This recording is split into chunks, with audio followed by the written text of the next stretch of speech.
from Rebecca Jane Patterns, and today I'm going to be showing you how to make the lily top. I've got two that I've already made here, which you can see. I'll show you some of the close-ups. So here you can see it's got gathers around the bust.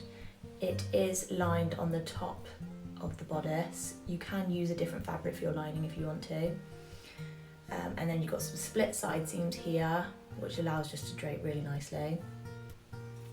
And yeah, it's a very, very easy sewing pattern. I had quite a few testers make this and they all agreed it's really beginner friendly. And I think you can probably put it together within an hour and a half. It's a really easy sew. I would just like to mention that all the key information for this sewing pattern and how to buy the sewing pattern will be included in a link in the description. It includes how to lay your pattern pieces out on your fabric, a size chart, body measurements, how to print the file, fabric weights you need, fabric recommendations, and then how to obviously construct the whole garment, and basically everything you need to make what I've made here. So I hope you enjoy this tutorial. Please message me if you have any questions on Instagram, Etsy, wherever you prefer, and I hope you enjoy it. And please tag me on your makes because I love seeing them. So for my make, I'm using 100% cotton. It's this really nice embroidered fabric, which I love. I recommend using fabric that has a weight between 135 GSM and 220 GSM, or 5 to 8 ounces per square yard. More information on fabric shrinkage, how to lay each pattern piece on your fabric is all included in the instructions booklet. So at this stage, you can see I'm just cutting into my notches so I know where to place each piece together. Once you've added all your notches, you'll need to have all 4 of your front bodices, and you'll need to create a gather stitch in between the 2 notches you've made. The first notch is already on your front bodice, but the second notch should be added 4 centimeters towards the center front, or 1.6 inches. Create a gathering stitch in between these notches with a 0.5 centimeter seam allowance or 1/4 inch seam allowance. Make sure your stitch length is set to 4 millimeters in length, and remember not to backstitch. Pull on the loose threads to gather the fabric. The width of the gathered fabric between the notches should be 1 centimeters or 3/8 of an inch wide. If you find difficulty in gathering the fabric to this width, add a second gathering stitch below the first on each bodice, this time adding a few stitches beyond the notches. The extra gathers will then help you reduce the fabric to the 1 centimeter, 3/8 of an inch width. Return your sewing machine back to a standard stitch and stitch across the gathered fabric on all front of your bodices, and this will just hold the gathers in place.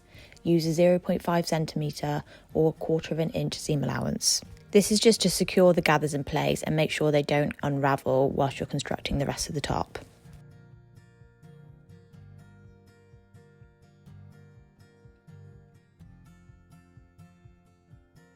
Once you've applied these steps to all 4 of your front bodices, grab your lining bodices and your back bodice lining piece. Stitch the front and back lining bodices together at the shoulder seams with the right sides together using a 1 centimeter or 3/8 of an inch seam allowance.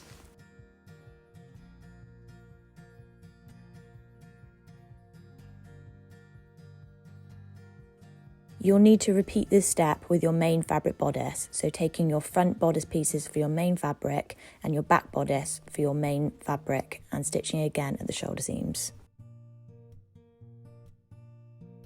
Head over to the iron and press the seams open on all of your shoulder seams.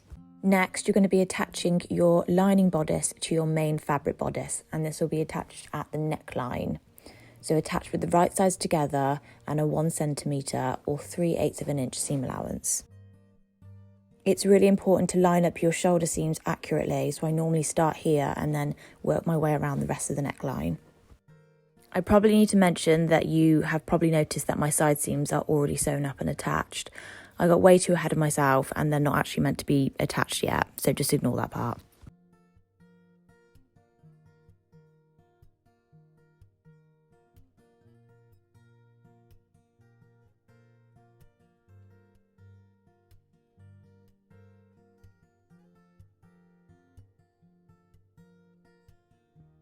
Make sure to start stitching 1 centimetre or 3/8 of an inch inwards from your centre front, as these pieces are going to be folded in later on, so you want those free.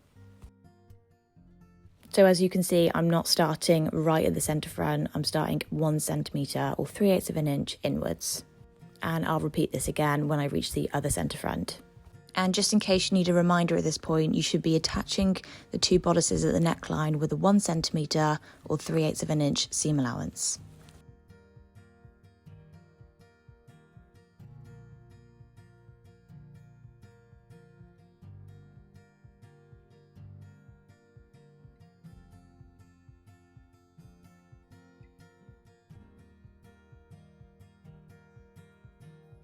Once you finish stitching, head over to your ironing board and press the seams open.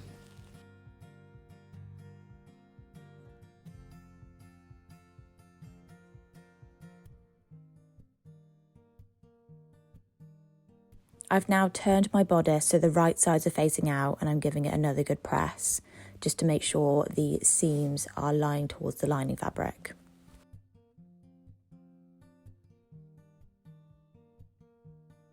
With the right sides of the bodice still facing out, lay the neckline seam flat, separating the 2 bodices. Understitch on the neckline seam with a 0.3 centimetre, 1/8 of an inch seam allowance. Like we did for the previous step, make sure to start stitching 1 centimetre or 3/8 of an inch inwards from the centre front. As you can see in the video, I'm just folding back my bodice to make sure that seam allowance is lying behind the seam line. If you're wondering what an understitch is for, it keeps everything neatly tucked inside the garment instead of poking out and being visible on the right side. It's really important when you're understitching to keep your fabric really tall and lined flat. As you can see, I'm separating the bodices and keeping that neckline seam as flat as possible. This is what your understitch seam should look like once you've finished, and as you can see, it just stops the lining bodice from rolling out. Head back over to the iron and then give your neckline a really good press. Now it's time to finish the armhole seams. Lay your bodice flat with the main fabric facing upwards. Starting at one armhole, roll the entire bodice main fabric and lining towards the other armhole. Flip the lining under the rolled bodice to meet the main fabric bodice. Align the lining and main fabric armholes with the right sides together. When pinning the fabric, make sure to line up your shoulder seams accurately. The rest of the main fabric bodice and lining bodice will be sandwiched between the seam.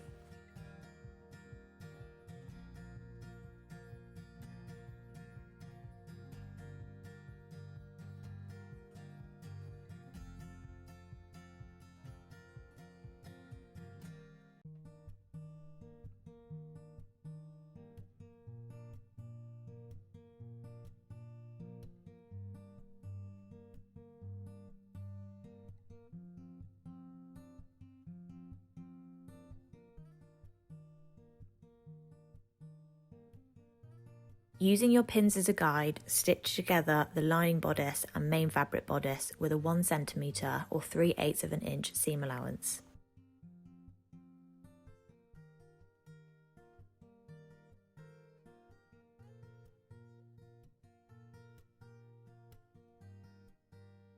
If your fabric's on the thicker side, now is the time to cut your seam allowance in half just to reduce the bulk. Gently pull the entire garment right sides out through the shoulder channel. It can be really tempting to pull really hard, as it can be a bit tricky to pull it all out to the right side, but be careful not to stretch your fabric too much. You'll need to repeat this process for both armholes, and then you'll be left with a really nice seamless finish.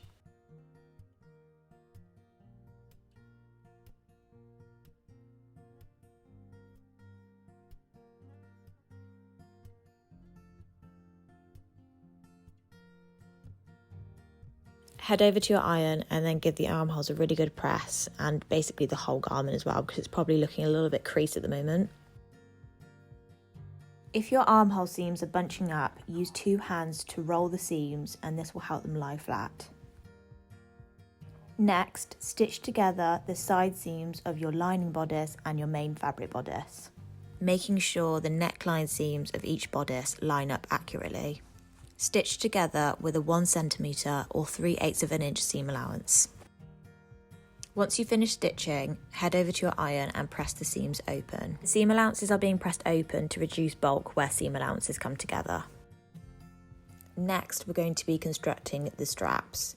So fold one end of the strap to the wrong side of the fabric by 1 centimetre or 3/8 of an inch and press. Next, fold both long edges of the strap inwards by 1 centimetre or 3/8 of an inch and press.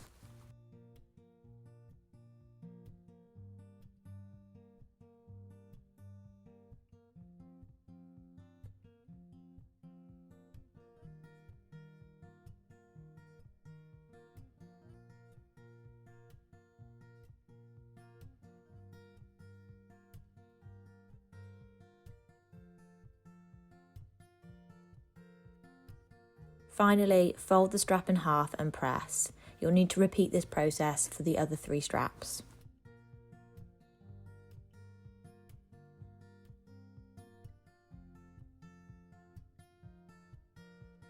This is what each strap should look like. Now you're going to be top stitching all 4 straps with a 0.3 centimetre seam allowance or 1/8 of an inch seam allowance.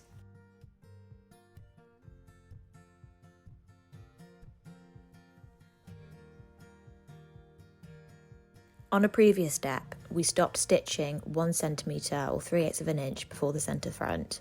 This is so that we can fold all centre front seam allowances towards the inside of the bodice. Fold all centre front seam allowances inwards by 1 centimetre or 3/8 of an inch and press. Now you'll need to insert the straps in between the bodice layers, so we'll be sandwiching them together.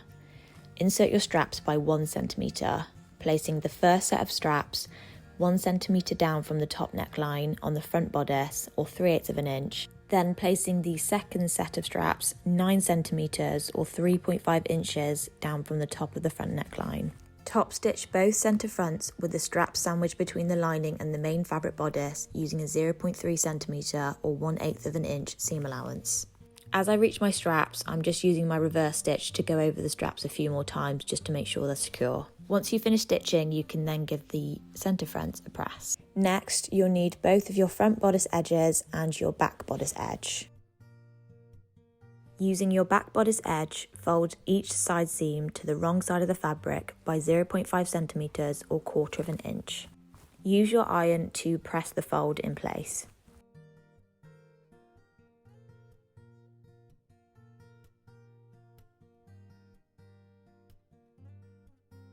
Now repeat the process again by folding the side seam of the back bodice edge again by 0.5 centimetres or 1/4 of an inch towards the wrong side of the fabric.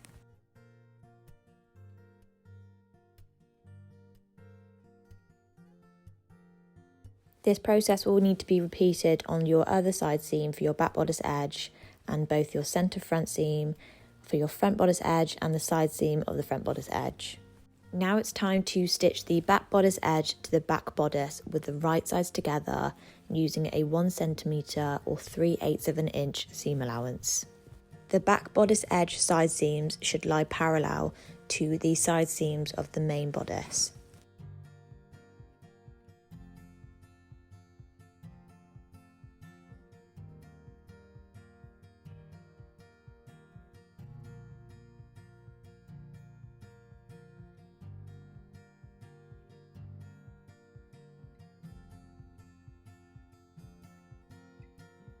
Now it's time to attach your front bodice edges to your main bodice. Line the centre of the gathers to the gather notch placement on the front bodice edge.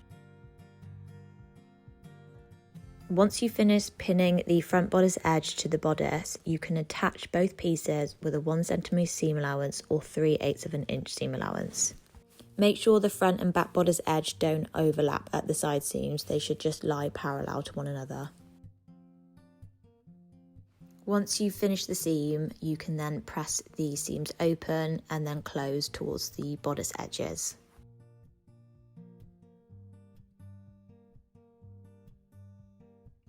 Then using your overlocker or serger, you can then overlock that seam allowance. If you don't have one of these, you can just use a zigzag seam on your domestic standard sewing machine. And this is how your lily top should be looking. But if you want a more fitted underbust like this, carry on watching and I can show you how. You'll need 3 more straps that are 3 centimeters wide or 1.1 inches wide. The first strap is your back underbust measurement plus 20 centimeters or 8 inches, and then you need 2 more straps that are your front underbust measurement plus 12 centimeters or 5 inches. Construct the straps like we did earlier, just by folding in one end of the strap for the front straps, but for the back strap, make sure you fold in both ends and finish off both edges. Top stitch down with a 0.3 centimeter or 1/8 of an inch seam allowance. Place the front strap underneath the bodice seam allowance, making sure it lines up with the centre front. Pin down the seam allowance, making sure that the straps aren't pinned also, as we want these to have movement.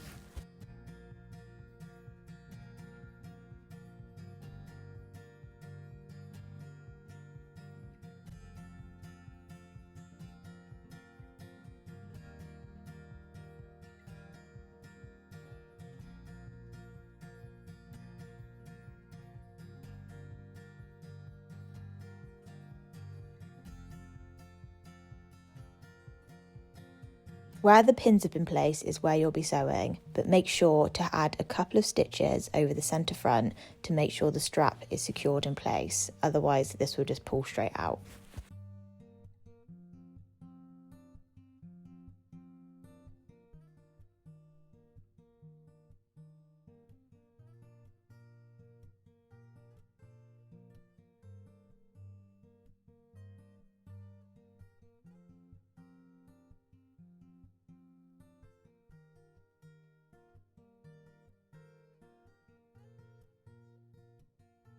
When stitching the seam allowance closed, make sure not to add any stitches to your strap.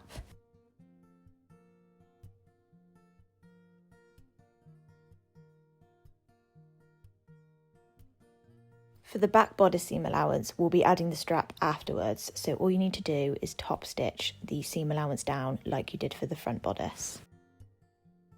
Attach a safety pin to the back bodice strap, and you'll need to feed it through that tie tunnel you just made on the back bodice.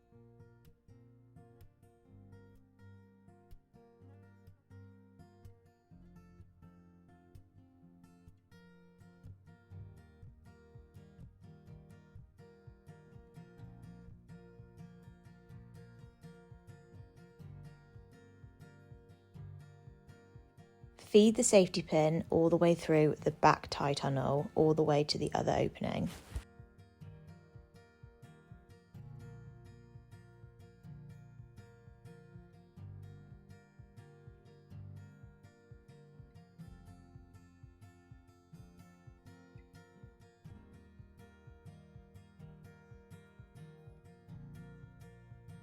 Now you can remove the safety pin and use the straps to tighten your side seams. All that's left to do is give your garment a final press. You can now put your lily top on and use the straps at the side seam to tighten the underbust. You can tie this in a knot or a bow, whatever you prefer.